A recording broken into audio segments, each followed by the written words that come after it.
Good morning, everyone. Bon vendredi tout le monde.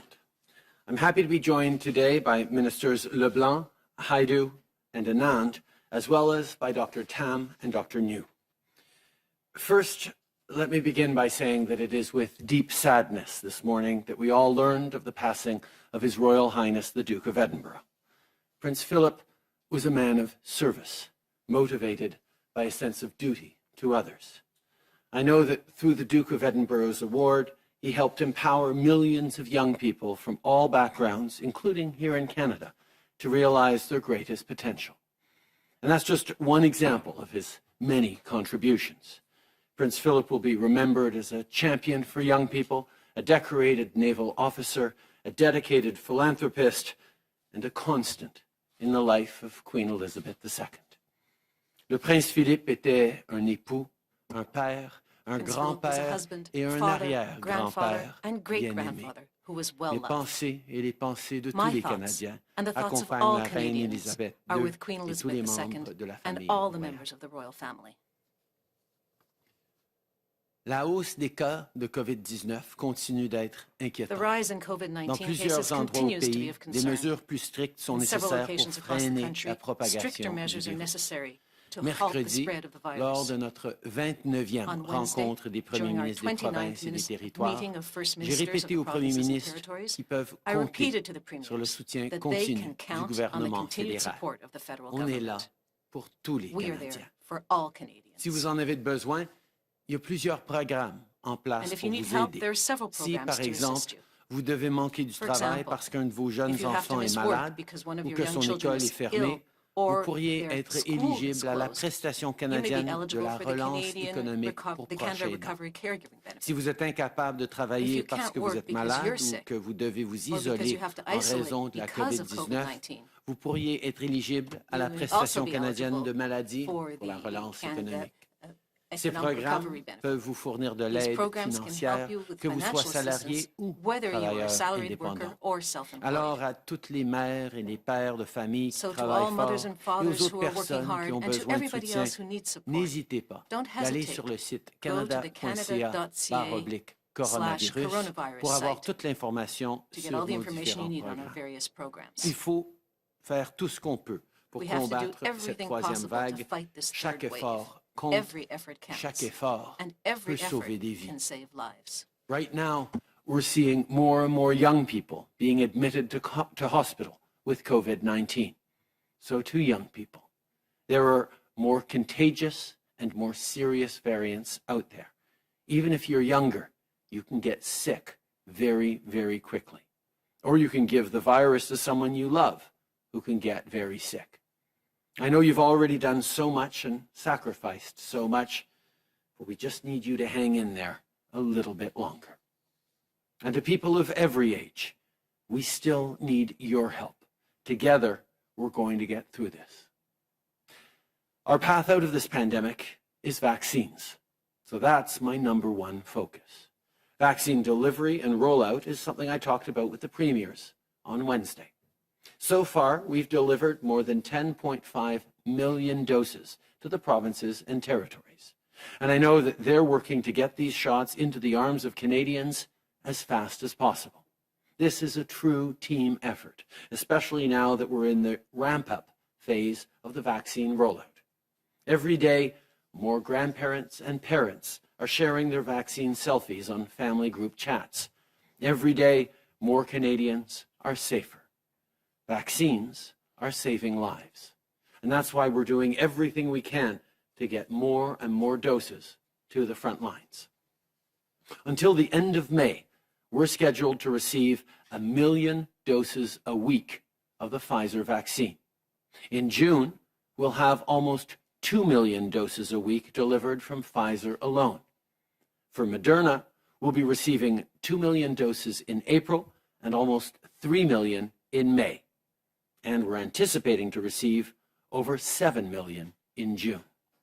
What this all means is that by the end of June, we can expect to have received at least 44 million doses of COVID-19 vaccines from Pfizer, Moderna, and AstraZeneca. Our government is in close contact with all companies that have approved COVID-19 vaccines in Canada to get the latest information on shipment schedules and amounts. Everyone is working around the clock to make sure Canadians are safe. This is true on vaccines and is true on a whole range of other things people need to stay healthy. On that front, I can confirm that we are extending the support of the Canadian Red Cross until the end of September for up to 27 long-term care and retirement homes in Ontario, as necessary. The Red Cross will continue to help each home with their individual needs while supporting better infection prevention and control measures. Every senior deserves to be safe and to live in dignity, and we'll always be there for the residents of long-term care homes and their hardworking staff.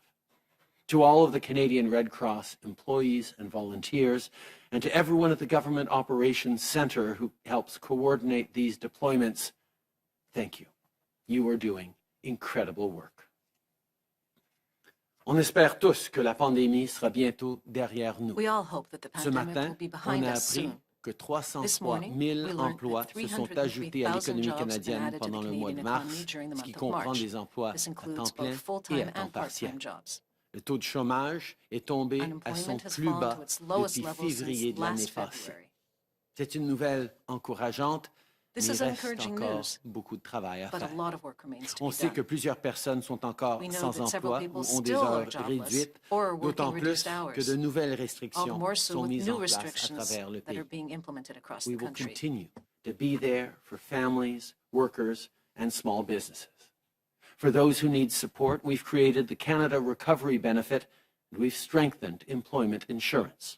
For hard-hit businesses, we have measures in place that you can count on, like the wage subsidy and the Canada Emergency Business Account.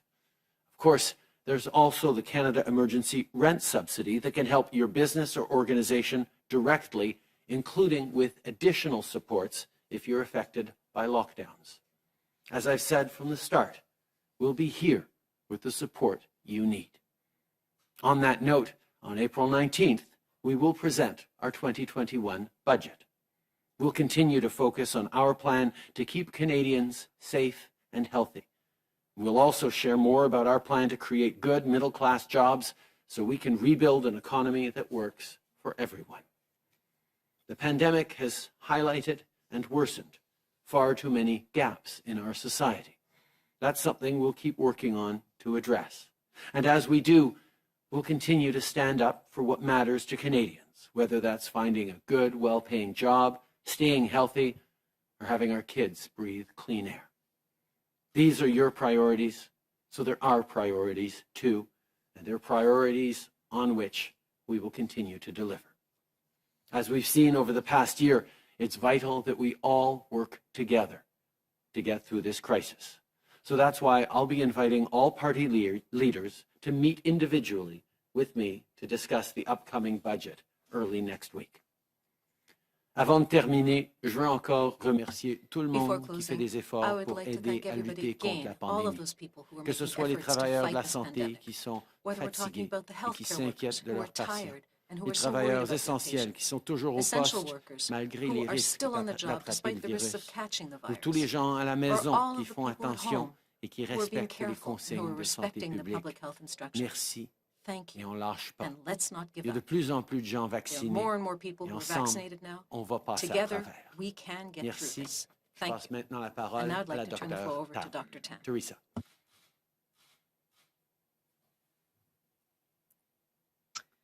Bonjour à toutes et à tous.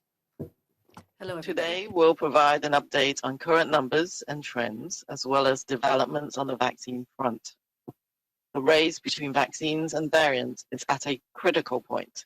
The modeling prediction from 2 weeks ago that forecasts a resurgence is playing out in the data we are seeing now, with case counts plotting along the strong resurgence trajectory. It is clear that we need stronger control to combat variants of concern that are driving rapid epidemic growth in many areas of the country. To date, over 1,036,000 cases of COVID-19, including 23,200 deaths, have been reported in Canada. Over the past week, there have been an average of over 6,800 new cases and 30 deaths reported daily, and the number of people experiencing severe and critical illness continues to rise. Last week, an average of over 2,500 people with COVID-19 were being treated in our hospitals each day, representing a 7% increase over the previous week. 860 of these people were being treated in intensive care units, which is 23% higher than the last week. The increasing predominance of variants of concern is the major contributing factor to these worrying trends, resulting in accelerated spread and more severe illness, including among younger and previously healthy adults. Over the past week, the number of new variant cases has more than doubled. To date, almost 25,000 variants of concern cases have been reported across Canada, with B.1.1.7 variant continuing to account for over 90%. All of these trends tell us that, even as vaccines are bringing us closer to end this crisis, we cannot afford to give this virus an inch. In areas with epidemic growth, the only way to get out of this crisis is the hard way, by staying home as much as we can and consistently maintaining our distance and wearing a mask when we must go out. Several jurisdictions have tightened restrictions to control rapid spread, but let's remember that essential workers will still be there, providing the vital supplies, care, and support we need. With gratitude, let's commit to doing everything we can to protect them by staying home whenever we can. On the vaccine side of the race, it's been another busy week. Supplies continue to increase, with over 10 million doses of COVID-19 vaccines distributed across the country to date. Provinces and territories have administered more than 7 million doses and are further expanding programs as the supply ramps up. Our experts and regulatory authorities have also been busy, ensuring that vaccinations are optimized for use in the Canadian context and engaging with international partners on the in-depth review of vaccine safety data. This week, Health Canada attended the European Medicine Agency's Safety Committee meeting regarding the recent safety signal linked to the AstraZeneca vaccine. The European Medicines Agency, or EMA, has reviewed all currently available evidence and considered the risk of hospitalization and death due to COVID-19 against the very rare occurrence of combined blood clots and low blood platelets, known as vaccine-induced prothrombotic immune thrombocytopenia, or VIPIT. There may be another name for this clinical entity coming out soon as well. Their assessment concluded that while there is a possible link between the AstraZeneca vaccine and this very rare blood clotting disorder, the overall benefits of the vaccine in preventing COVID-19 and its severe outcomes outweigh the risk of side effects. Last week, Canadian jurisdictions took the precautionary measure to pause the use of AstraZeneca vaccine in people under age 55, and to date, no cases of VIPIT have been reported in Canada. Health Canada will consider the latest evidence presented by the EMA, together with information being provided by AstraZeneca, to decide whether any changes are needed to the Canadian product label. The National Advisory Committee on Immunization will also review its recommendation in light of any new data in support of the provincial and territorial program decisions. Canada's health leaders are committed to working together, adapting approaches as the science and situation evolves, and keeping Canadians safe, healthy, and informed. We are getting closer every day, and we're more united and stronger for it. Thank you. Bonjour à toutes et à tous. Aujourd'hui, nous présentons une mise à jour sur les données et les tendances actuelles ainsi que sur les développements relatifs à la vaccination. Le course entre les vaccins et les variants est à un point critique. La modélisation d'il y a 2 semaines qui prédisait une recrudescence est démontrée dans les données que nous recevons maintenant. Le nombre de cas suivants sur la trajectoire liée à une forte recrudescence, il est clair que nous devons exercer un contrôle renforcé pour lutter contre les variants préoccupants qui stimulent la croissance épidémique rapide dans de nombreuses régions du pays. À ce jour, plus de 1 036 000 cas de COVID-19, dont 23 200 décès ont été recensés au Canada. Au cours de la dernière semaine, plus de 6 800 nouveaux cas et 30 décès ont été signalés en moyenne chaque jour, et le nombre de cas graves et critiques de la maladie continue d'augmenter. La semaine dernière, une moyenne de plus de 2500 personnes atteintes de la COVID-19 ont été traitées dans nos hôpitaux chaque jour, soit une augmentation de 7% par rapport à la semaine précédente. De ce nombre, 860 personnes étaient dans les unités de soins intensifs, ce qui représente une augmentation de 23% par rapport à la semaine dernière.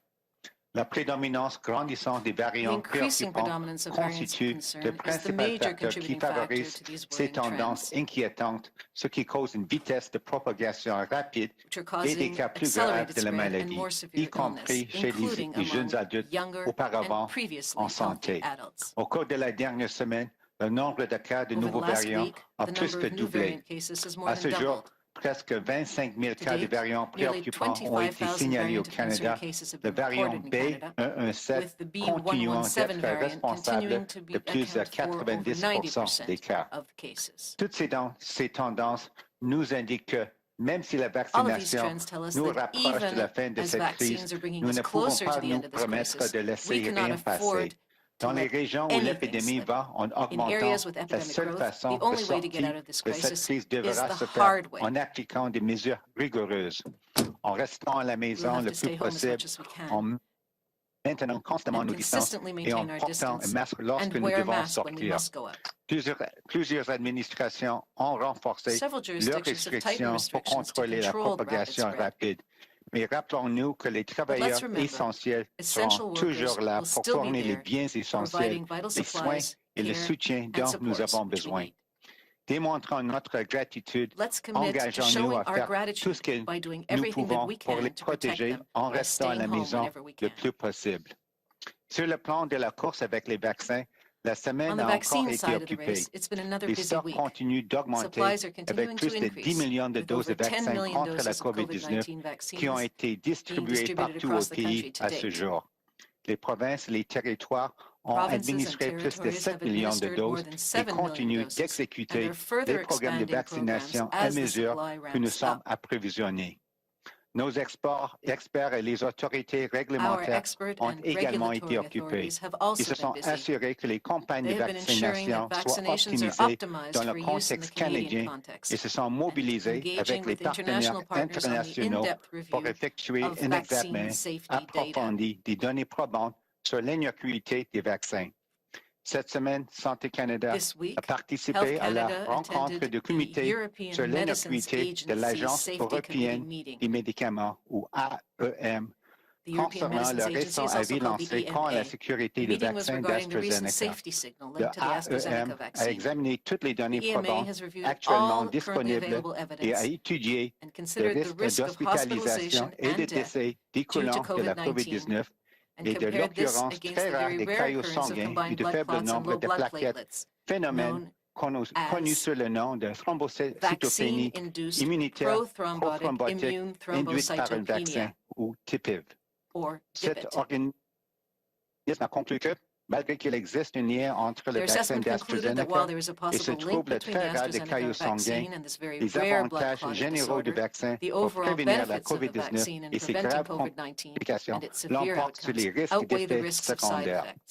La semaine dernière, les administrations canadiennes ont pris la mesure de précaution de suspendre l'utilisation du vaccin d'AstraZeneca chez les personnes de moins de 55 ans. À ce jour, aucun cas de TPIV n'a été signalé au Canada. Santé Canada examinera les dernières données probantes présentées par l'AEM de pair avec les renseignements fournis par AstraZeneca pour décider si des changements doivent être apportés à l'étiquetage de ce produit au Canada. Le Comité consultatif national de l'immunisation examinera également sa recommandation à la lumière de toutes les nouvelles données à l'appui des décisions prises dans le cadre des programmes provinciaux et territoriaux.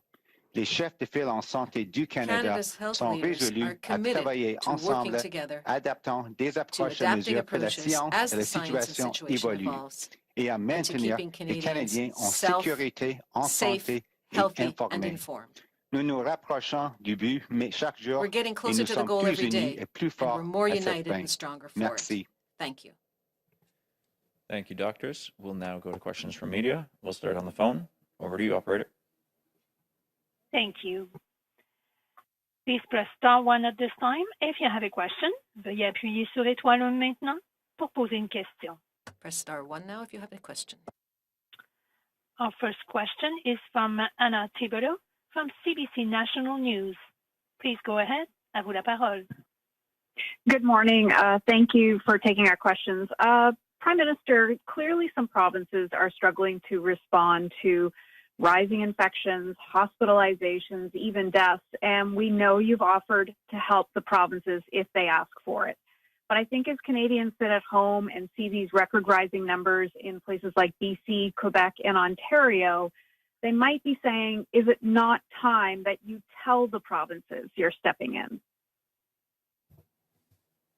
Thank you for your question. I can understand the frustration, the anxiety, the concern that Canadians right across the country are feeling at seeing these numbers rise. I share it. I think we're all recognizing that we don't want to be in this third wave, but we're here. And as we've been doing from the very beginning, we've been working very closely with the provinces and territories to ensure that they have the supports necessary to make the right decisions for their jurisdictions.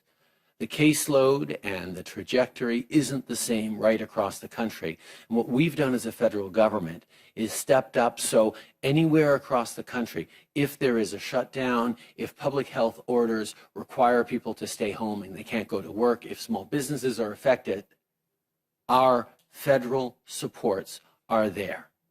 Whether it is direct income support for workers who've been laid off, support for small businesses through the wage subsidy or through the CEBA business account or through the rent subsidy with a top-up for lockdowns, whether it was direct support of well over $19 billion we sent to the provinces and territories to help them manage their healthcare systems, dealing with rapid testing, dealing with vaccinations. We will continue to be there to work hand in hand and respect the provinces as they make the right decisions for their jurisdictions. Follow up, Hannah? Oh, yes, please. Thank you. Okay, so I take that as a no, that you don't feel you have to step in. And I want to move on to federal supports. So given how hard this third wave is hitting some communities, is there anything more you can do to encourage workers to stay at home when sick? Could you increase the amount or make a tax rebate for companies? We have brought in the Canada Sickness Benefit to make sure that if people start seeing symptoms or they're required to self-isolate, they can collect support from the government while staying at home, so they can keep putting food on the table, so they can keep paying their rent, even if they're staying home to protect their loved ones and their community. There are many measures that this government has put in. We're always open to more, but I will highlight that we've already, when we designed most of these measures, built in natural or responsive adjustments to make sure that as future waves could hit, as we see right now, those systems would be in place and would adjust to be there to help the most vulnerable. We've already extended them to the summer, and we will continue to watch very closely to see if there's more we need to do or if we need to extend them even longer.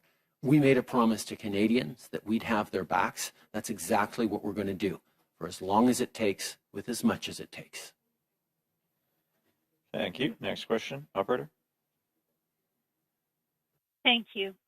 Our next question is from Marika Walsh from the Globe and Mail. Please go ahead. À vous la parole. Good morning. Thank you so much for taking our questions. Prime Minister, you'll be speaking at your convention, your party's convention tomorrow, but tonight we're hearing from Mark Carney. Are you hoping he'll run as a Liberal candidate in the next election? The Liberal Party has a long history of welcoming in expert speakers at our conventions on from a range of different backgrounds.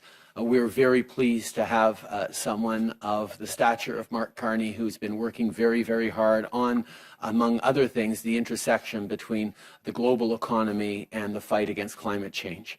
I know Liberals are very excited to hear what he has to say, and it's just another example of how we work together to listen to experts and the best and the brightest from around the world as we look at how to continue to focus on getting Canadians through this pandemic and on building back better. Follow up, Marika? And last night, thank you. Yeah, last night, Deputy Prime Minister Chrystia Freeland again made it clear how much of a priority some sort of national child care program is for her. The issue has gotten a lot more attention under your government since she took on her new position as finance minister last year. I'm wondering if you can tell us your perspective on what you believe a national child care program should look like in Canada. I know people are very much looking forward to the budget on April 19th, in which we will share our perspective on how to grow the economy, how to create jobs, how to support Canadians, how to make sure that the middle class and people working hard to join it comes through this pandemic and our economy comes roaring back. The Liberal Party has been talking about childcare for a long time, and indeed, over the past 5 years, we've transferred billions of dollars to the provinces to improve childcare across the country. But we know, and this pandemic has certainly highlighted, that there is more to do.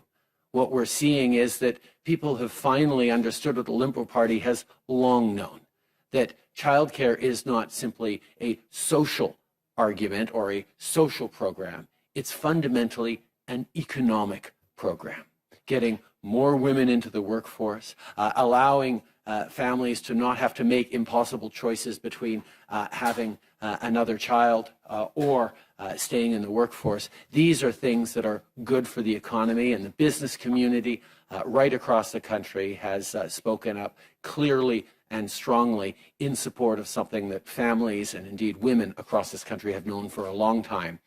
Childcare is something we need to do as a country. Merci. Prochaine question. Au projet.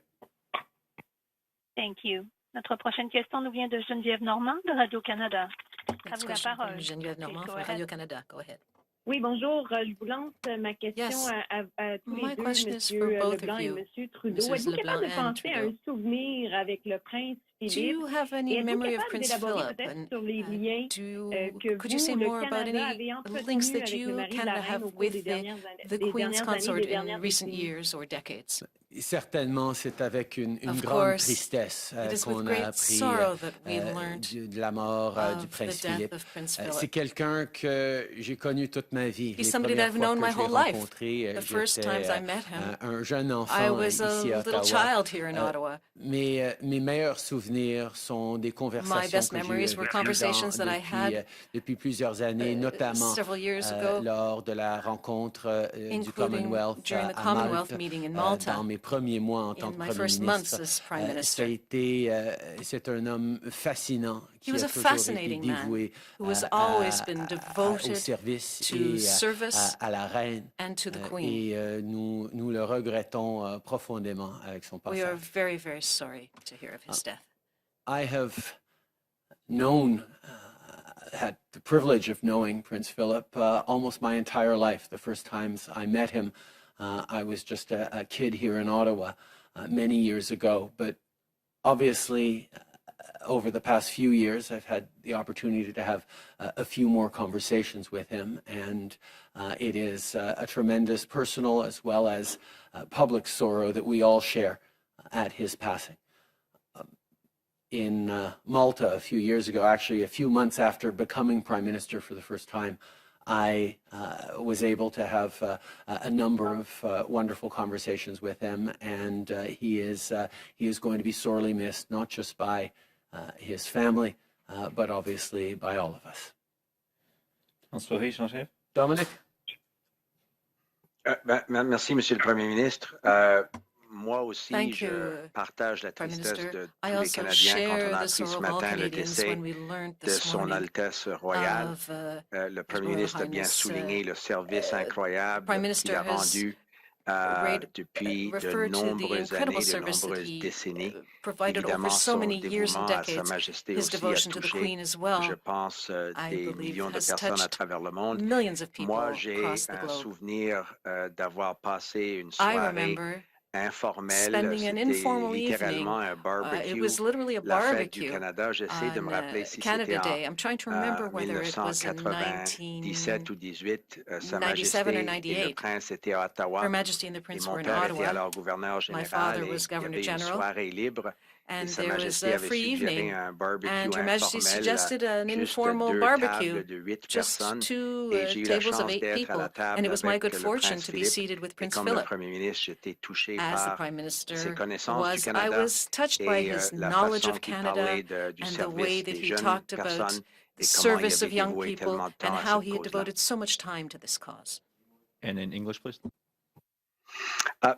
I share the Prime Minister's comments, obviously, with respect to the sad news we learned this morning, the sad news that affected all Canadians with the passing of His Royal Highness Prince Philip, the Duke of Edinburgh.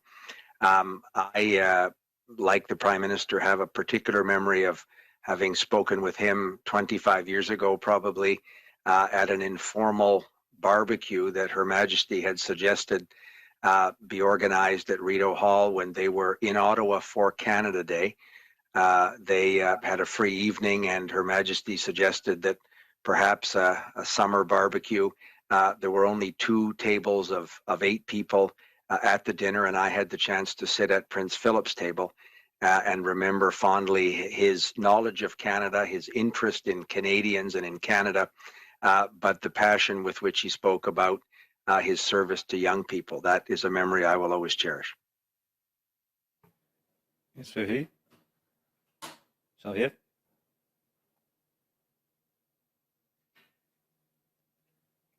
Okay, we'll turn to the room. Canadian Press. Thanks, Prime Minister. Have you asked Mark Carney to run as a Liberal in the next federal election, or are you trying to persuade him to? As I said, Liberal conventions are always an opportunity to gather as Liberals and reflect on the ideas that can push Canada forward, that we will continue to discuss and debate between elections and building a platform.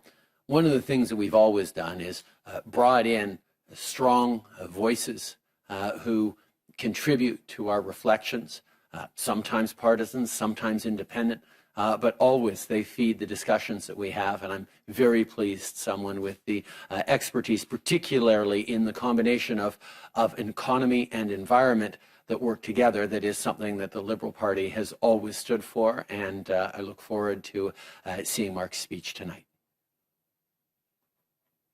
Thank you. And I'm going to note you didn't answer the question, Prime Minister. On the universal basic income, you in the past have expressed that now is not the time to create or introduce a universal basic income. Members of your caucus obviously feel differently. Have you changed your mind, or is now still not the time to introduce a universal basic income, or do you feel differently? I think one of the great things about Liberal conventions is people put forward strong and challenging ideas that get debated and discussed and looked at by people from right across the country. I think it's a wonderful opportunity. We know in the past that challenging proposals brought on the floor of the Liberal Convention made it into policy and have shaped Canada over the past number of years. So I'm not going to comment on any specific resolutions, but I know that what Liberals are going to do this weekend is talk about a wide range of great ideas that will help move Canada forward. What they won't be doing this weekend is debating about whether climate change is real. That debate is settled for Canadians. Prime Minister Michael Couture, Global National. Dr. Tam just said, quote, "It's clear we need stronger controls in place." Your government can do more, and I just wanted to ask you, in the past, you have not hesitated from calling out premiers on climate change and their lack of action on it. So I just want to know why you're so hesitant to call them out for not getting shots into arms quicker. I think one of the things that we've seen from the beginning of this pandemic, Mike, is the Canadians have been reassured by the fact that different orders of government are working together. And that has been something that is both reassuring, but also confidence building in a population that is rightly anxious about the path of COVID-19. Provinces and the federal government have worked together through this pandemic, whether it's been federal investments to support the provinces in healthcare, in rapid testing, in PPE, and now the federal government paying for vaccines that are being administered by the provinces. We are there to support them as they need to get vaccines in arms. And quite frankly, this has been something that we've worked on together over the past many, many months. We will continue to be there, and the provinces have just as much of a priority as everyone else to vaccinate as many people as possible, as quickly as possible, and that's what Canadians expect. I just wanted to follow up on vaccines, and there's been criticism in the past for not getting more vaccines in the country sooner, and I know that you just mentioned that there will be 44 million by June, but do you think it was a mistake not to push the manufacturers to have more precise deadlines rather than just on specific, or I shouldn't say even on specific, just to have them delivered by a certain quarter? Would you not have preferred to have them A, earlier, and B, a more specific timeline for them to be in the country? I think obviously we would have loved to have more vaccines much quicker, but let's remember, and I'll turn to Minister Anand for a follow-up on this, let's remember that there were no vaccines around against COVID-19 a year ago. These are brand new developments that the scientific community, the international community, experts have worked on incredibly hard over the past many months. And we are unbelievably lucky as humans that we have collectively been able to develop not just one effective vaccine against this virus, but many effective vaccines. But the challenge of developing a safe and effective vaccine is one. The second challenge is producing that vaccine at a scale that is going to make a difference around the world. And pharmaceutical companies and indeed countries around the world have stepped up to contribute to make sure that we are producing as many as possible and getting them out to people around the world. So we had commitments for 6 million vaccine doses arrived in Canada by the end of March. We blew through that target and got more. And over the coming weeks, we're going to be getting even more vaccines in. The end is definitely in sight, but we're not there yet. This third wave is more serious, and we need to hang in there for another few weeks to make sure that we can flatten that curve, drop those numbers down again, to give a chance for vaccines to take hold and to allow us to get to what will hopefully be a much more normal summer by the time the weather turns really nice. Anita. Thank you so much, Prime Minister. At the time of contracting, we did not know whether a vaccine would be produced and when. We did not know the time of regulatory approval. And that goes for the vaccine suppliers themselves. As a result, the suppliers were reluctant, indeed refused to provide anything more than a quarterly delivery schedule. They would not provide weekly delivery schedules because of the fact that there was no vaccine in existence. As the Prime Minister mentioned, we began the quarter with 6 million vaccines targeted to come into the country. We ended March with 9.5 million vaccines in the country. We are accelerating rapidly in terms of our deliveries. We will see Q2 looking very different from Q1. For example, 6 million doses will be arriving in April. 7 million doses will be arriving in May, with 44 million overall prior to the end of June. Right now, 17% of Canadians have received at least one dose of vaccine. Canada stands 7th in the G20 in terms of doses administered per 100 people. As we have repeatedly said, our vaccine procurements and deliveries are rapidly accelerating. We have moved 22 million doses from later quarters to earlier quarters in the year, including, as I mentioned, 44 million doses expected prior to the end of June. We will keep working every single day with our suppliers to aggressively push them to deliver more doses earlier and earlier to Canadians. That's our government's priority, and that's what we'll keep working on. Thank you.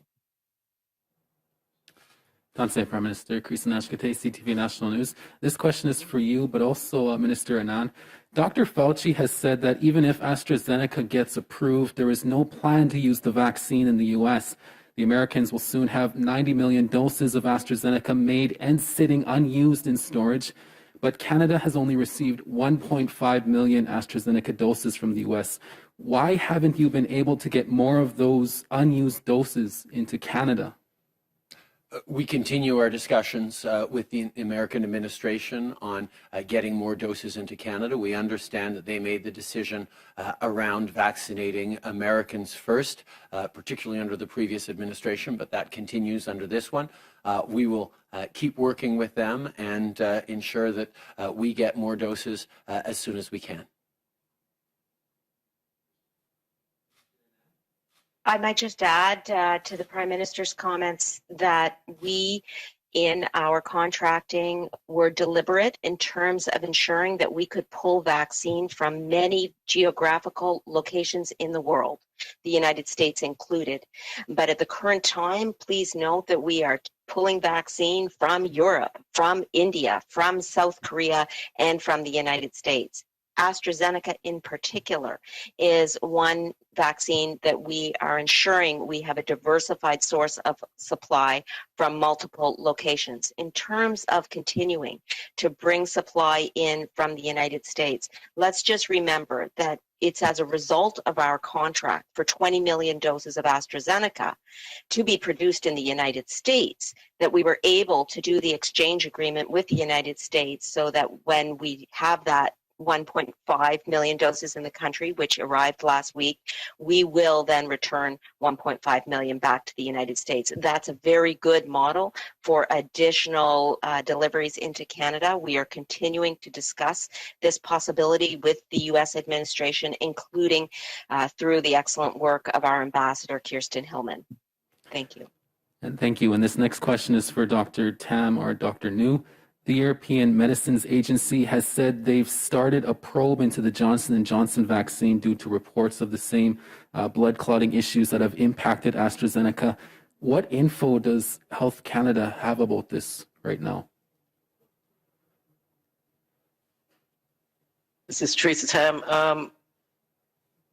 I can't speak directly to exactly what the regulator has. I'm not from that area, but I know that as per the clotting and low platelets issue related to the AstraZeneca vaccine, Health Canada is connected with all of its international counterparts, including the FDA. Of course, the EMA that has been investigating the AstraZeneca vaccine as well.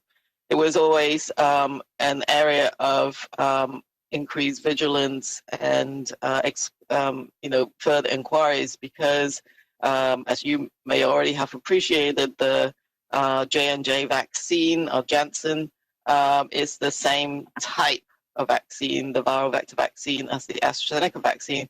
So with all due diligence, people have been actively looking for some of these similar cases with the J&J. So we're just beginning to see that coming through with the reporting. But I think as with the previous process, Health Canada will do their work. And then as needed, based on the information available, the National Advisory Committee on Immunizations and others will also be completed their work as they did with the AstraZeneca vaccine. Thank you, Doctor. We'll now return to the phone for one follow-up question. Operator.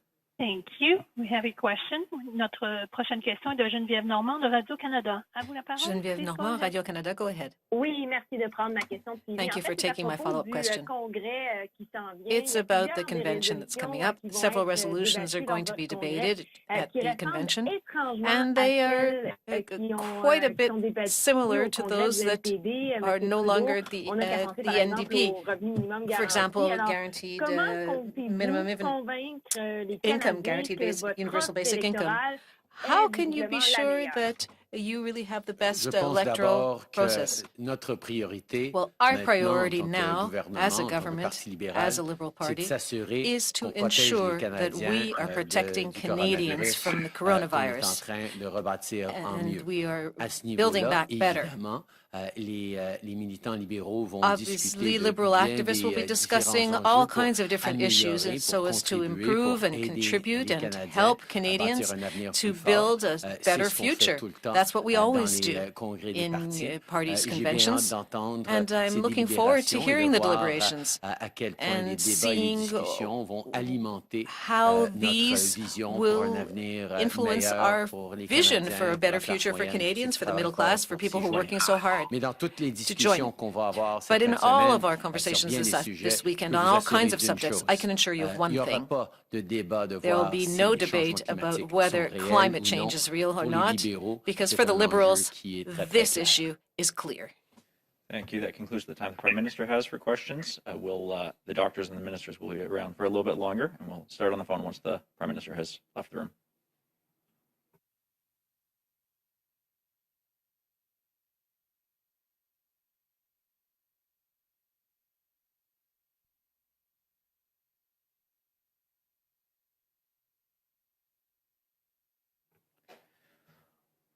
Operator, back to you. Thank you. Our next question is from Marika Walsh from the Globe and Mail. Please go ahead. À vous la parole. Hi, thank you for taking my question again. My question is for you, Dr. Tam. You said very starkly in your opening comments, it's clear we need stronger controls to combat variants of concern. Can you be very specific in what you mean by stronger controls? What are you looking for? So this virus is spread person to person, and so it's really reducing contacts, which may mean also reducing mobility and essentially mixing. And so we have seen a number of provinces stepping up the measures just in the last days, including where I'm sitting, Ontario. That is really critical. So, the messages being sent out is right now, in the Ontario setting, for example, is try to stay at home as much as possible. Don't go out unless for essential things such as your specific work, because there are essential workers, as I said, who has to go to work, as well as, of course, for healthcare or other essential activities outside. But where possible, you should try and stay at home. So these are some of the types of measures that will reduce those contact rates. So in the modeling, for example, we model contact rates between people, and you need to reduce those contact rates to get that curve down. And you've seen Quebec doing other measures as well, including in their context, the curfew. And I think that many of the jurisdictions, chief medical officers have told me that, of course, there are outbreaks in different settings, but a lot of them have observed social gatherings. So really important that every person in Canada knows that you should not be gathering in any numbers and in any great numbers, and follow your local public health advice. But in the Ontario context, for example, do not mix with people outside your own household. So those are really critical. You've heard all those measures before. And also individually, the usual individual personal protective measures that we keep mentioning: wearing masks, washing your hands, don't go in closed, crowded, poorly ventilated areas. So those are really critical. You've seen what happened in Europe with Ireland and the United Kingdom. It's only really with those kind of measures that they able to get their third resurgence under control while their vaccine programs have been escalating. So that's pretty critical. Follow up, Marika? Yeah, thank you. I'm just still unclear what is different. You're saying, you're pointing to Ireland and the UK. Can you give a very clear, specific example of what rule is different than what we have here? Is it that you should only be going 5 kilometers within your address? Like, what is the specific rule? Because we've been told for a year now, reduce contacts, and obviously that's not working. So what is the specific rule that the UK or Ireland had that Ontario, for example, does not? Well, I think Ontario just put down very specific measures. They do know what to do if you look to the fact that they've had to control that second resurgence well. And so it is exact same thing, except you have to do it even more diligently when you've got a more transmissible virus. It is very different in different contexts. Perhaps there's different parts of Ontario that's more similar to the social structures and mixing and connects in the United Kingdom, but Canada is a really big country with different situations. So every jurisdiction has to understand the local context. But as you've seen, limiting store openings to the essential. Many of them have now closed down some of the, places that have been open right up until more recently. Some of them have closed down things like in-room dining, gyms, all of those things, and some have gone down to, virtual schooling again.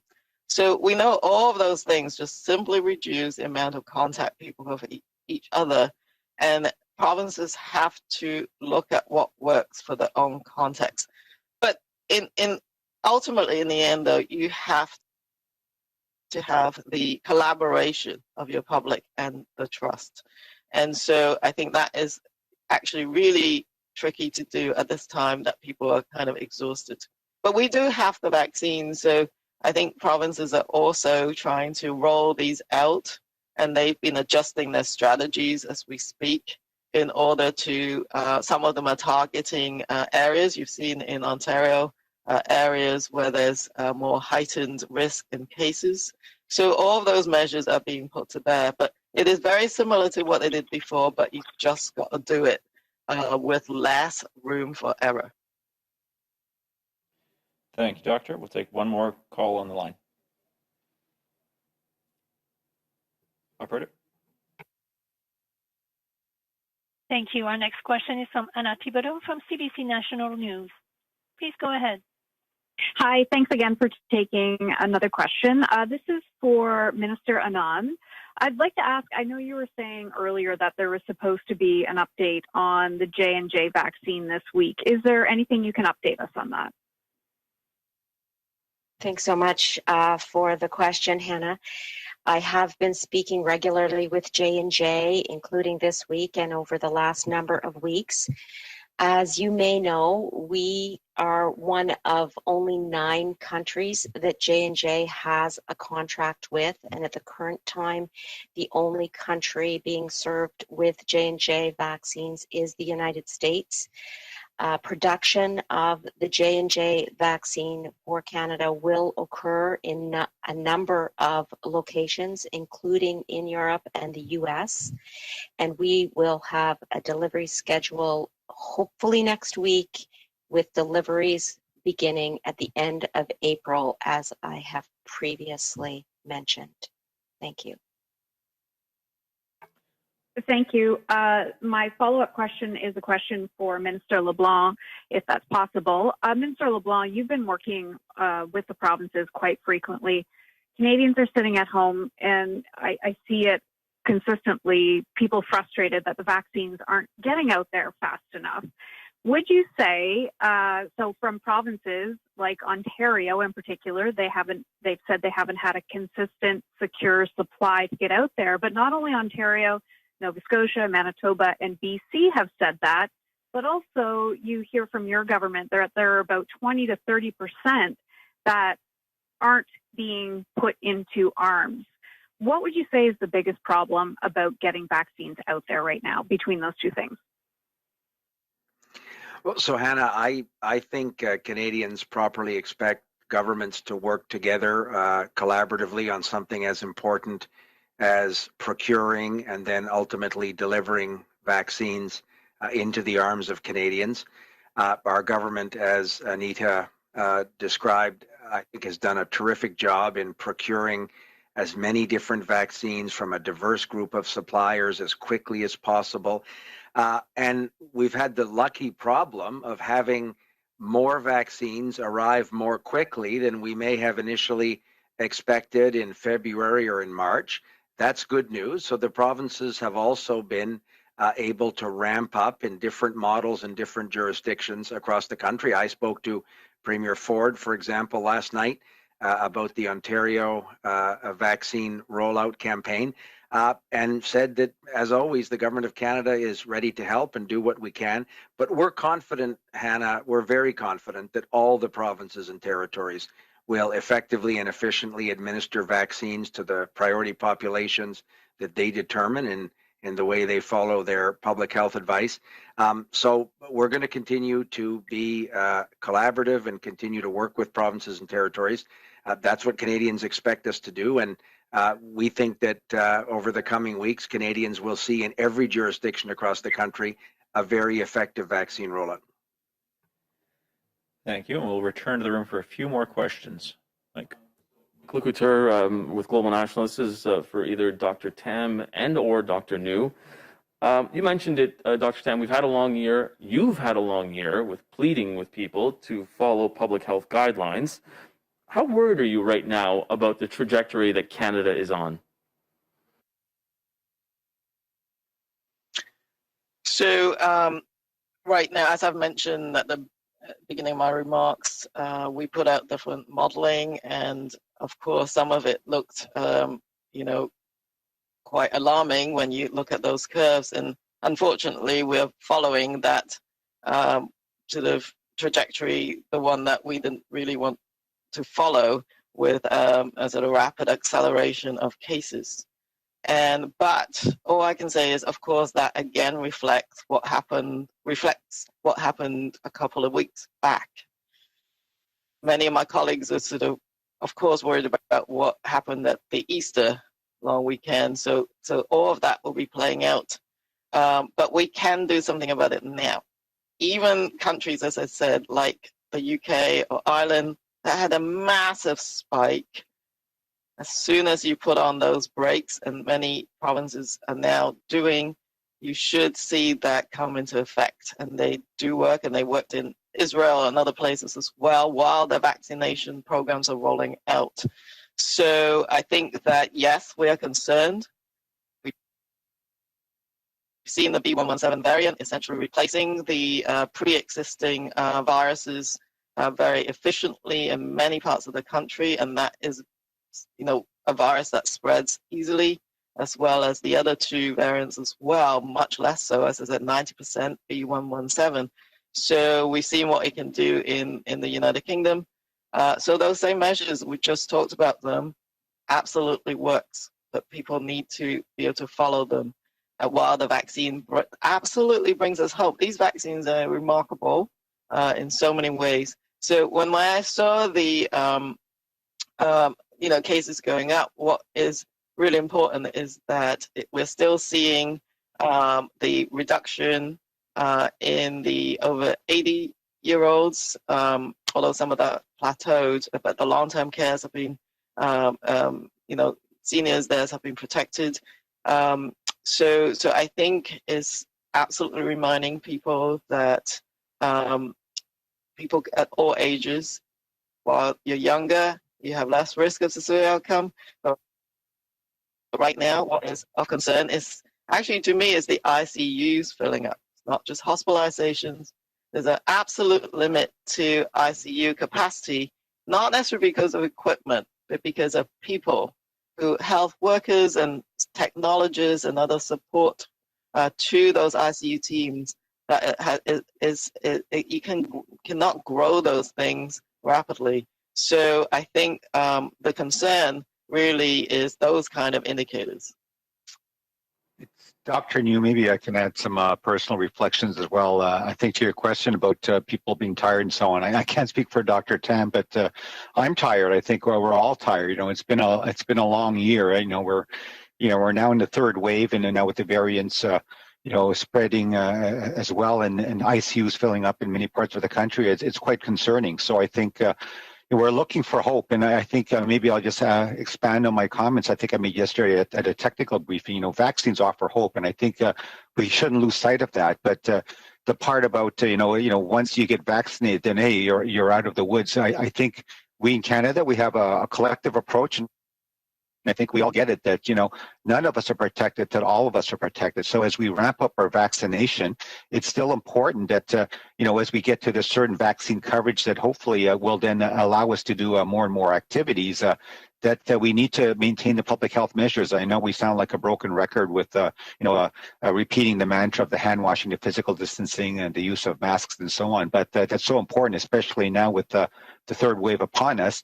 And then as the vaccine rollout, you know, proceeds, then I think the mantra I would use is say, hey, let's not focus on dates. It's the data, not the dates. So look at the indicators. There's some good evidence right now that certainly is making a difference in helping to dampen down in terms of severe consequences and death, those who've been vaccinated. And so hopefully all of the indicators will also trend in the right direction as more and more people get vaccinated. So I think that's the hope. You know, let's look at the data and not the dates. And if all goes well, and every Canadian that is offered a vaccine hopefully actually takes it up as well, that'll be key, because we can certainly have all the vaccines available in the country, and they could all be available, but it's still a matter of Canadians having, I think, the confidence and going forward and taking up the sort of the offer to get vaccinated. I think it's not just for yourself and your friends and your family, it's also for other people in the community that you may not know, because I think sort of the group coverage or the vaccine coverage at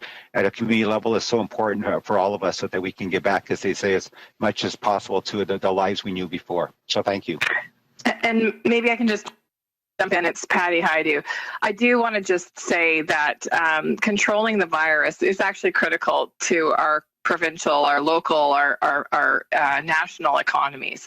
I think we've shown over and over that balancing the economy and the health of Canadians is really a tricky balance. And in fact, what I think from around the world, the evidence is starting to accumulate that you actually can't have a healthy economy until you get COVID-19 under control. And that's what we all have to stay focused on here, is making sure that we save lives, that we stop the spread, and that we protect our economies while we do so. And so that's to the Prime Minister's comments why the federal government has been so invested in supporting Canadians from a financial perspective and supporting provinces and territories from a resources perspective. And we're going to continue to do that and have the backs of every Canadian so that we can get through this strong and healthy together.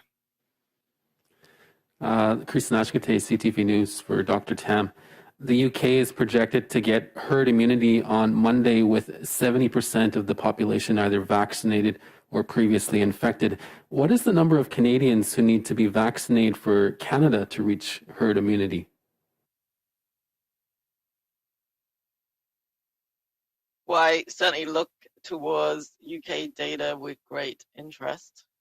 Obviously, each country uses different vaccines as well. We know vaccines are extremely good at preventing serious outcomes and deaths. What we know less about is their ability to prevent any kind of infection and onward transmission. But there are some early signals, particularly I've seen certainly with the mRNA vaccine. We need more data from the AstraZeneca vaccine, but the pointing towards people having a reduced viral load, for example, in the back of your nose. Those are all good signs that these vaccines may provide a degree of reduction in transmission. Exact, we don't know. So, you know, obviously a country like the United Kingdom that has vaccinated a large number of the population, and particularly because they use a stretch interval, most people in the United Kingdom having had mostly one dose at this point, we absolutely will be able to see what happens when they are just beginning to relax some of the public health measures. So I think that's really critical for us to collect that international data. So in the Canadian context, we have different mixes of variants, although they also have the B117, and we have right now the B117 variant. And the more transmissible the viruses you have, the higher the vaccine coverage that you're going to need. And so it all depends. So the variables that we'll be looking at to finally determine whether community protection, if you like, can be achieved depends on the vaccine effectiveness overall, the vaccine effectiveness to prevent transmission where there is uncertainty, the amount of variants, so the speed at which those variants spread. But in particular, we should watch very closely the impact of variant on the vaccine effectiveness itself. And of course, ultimately, it is about what viral activity there is in the community. But those kind of parameters has to be determined. And the other aspect, as I've said, in the concept of reopening society is that there's enough ICU, hospital, and public health capacity. So those are really important parameters. I mean, it's great to see a ballpark of 70%. What I would like to see is us being able to keep re-evaluating that ballpark as we go along. And as we approach the end of that second quarter and moving into the summer, to see whether that is in fact a reality that can be achieved. Stephanie Taylor with the Canadian Press. Minister Anand, when Canada received doses of AstraZeneca last month from the US, we had to sign an indemnity agreement. Can you explain why and what liability we took on as a result and how this is different from the liability exemptions with other vaccine contracts? The liability remains consistent across our contracts and agreements. They are standard indemnification clauses in all of our agreements. There was nothing in particular about this particular document that you mentioned. Thank you, and I'll use my follow-up for Dr. Tam. Dr. Tam, many of your colleagues and others in the medical community are seeing some of their worst fears realized that they were expressing as far back as the first wave in the third wave. So given that, and given folks like yourselves and others were warning for weeks, if not months, that the variants were coming and risked the third wave, how did Canada find itself so unprepared for this season?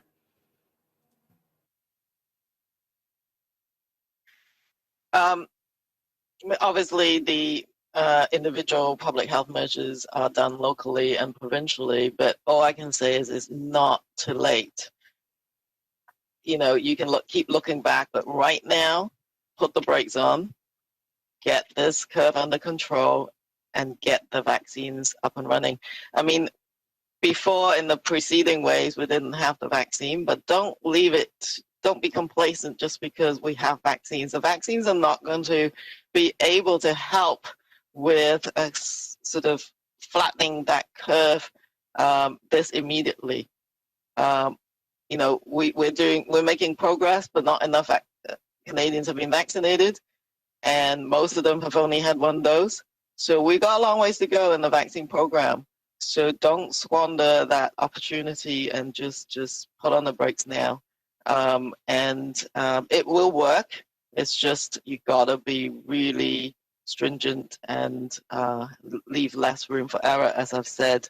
But people should know what to do by now, and just need to, as I've also said, the faster you get on with these measures, the faster you can come out of them as well. Vaccines will add an additional layer, but vaccines, remember, take a number of weeks to work. So after that first dose, 2 weeks, maybe 3 if you're in an older population. That does not help rapidly cut down on transmission. It's those public health measures that will. Thank you, Dr. Tam. That concludes today's press conference.